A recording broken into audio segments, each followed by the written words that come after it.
মামা ঢাকার দায়িত্ব চাকরি করো ভরপুর, মামাকে টিপ দিতে হবে মামা। আজকে চলো এখানে এখানে যাই মামা, চলো আজকে না ওই যে তোমার আমাদের এখানে একটা নতুন রেস্টুরেন্ট হয়েছে ওই যে জালকাঠির ভিতরে, নতুন একটা সুন্দর একটা রেস্টুরেন্ট হয়েছে, নাম হয়েছে যে দিশারি রেস্টুরেন্ট। চলো এখানে যে আমরা আজকে একটা ট্রিট দেবো মামা। দেখ ব্যাপারটা হচ্ছে যে হ্যাঁ ঢাকায় চাকরি করি, বড় চাকরি করি, আর টাকা পয়সা তো আসলে কোনো ব্যাপার না। ভাই বেরোতার হয়েছে আগে, বুঝিস না ব্যাপারটা? ভাই বেরোতার মনে করো আগে হয়েছে ভাই বেরোতা। আমি বরিশাল আসছি কাজের জন্য, তোদের জন্য।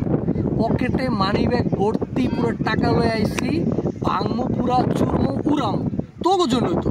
কই কই যাবি খালি লিস্ট দেবে এটা, চল কোনো কথা হবে না, যে জায়গা পাবে ওই জায়গায় যাবে, যা খাইতে যাবে ওইটা খাবো, চল চল আজকে তোকে পুরো ডিট দেবো, চল এখনই চল চল আয়।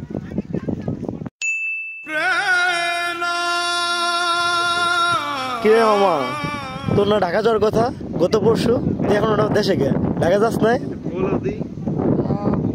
ঢাকা তো যাবো, আইছিলাম তো মানি ব্যাগ টাকা লইয়া বেটা, আইসি ভাঙছি মনে হয়েছি।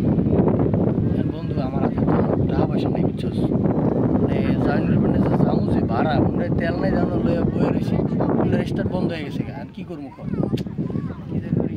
আচ্ছা বন্ধু যদি কিছু মনে না করো আমার 500 টাকা ধার দিবি, আমি যাই মনে তেল করে যাইতাম। আর ঢাকা মনে করতো আর কাল পরশু চলে যাবো, যদি পরশু একটু সম্ভব হয় আজকে 500 টাকা দিই, সুন্দর তোমাকে আর 2000 টাকা দিস, ঢাকা যাওয়ার দিতে পারবি মামা প্লিজ।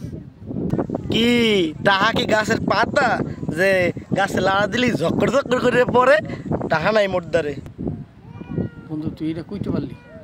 আহইনের পর থেকে তোগো পিছনে আমি কম টাকা ভাঙছি, কতটি টাকা ভাঙলাম। আজকে যাওয়ার সময় আমি মাত্র 500 টাকা চাইলাম, তুই দিতে পারলি না। কইলাম যে 2 দিন পর অন্তত পাকে 2000 টাকা দিস, আমি ঢাকা যাবো, ঢাকা জন্য ভাড়াটা অন্তত পাকে দিস, এটাও দিতে পারলি না।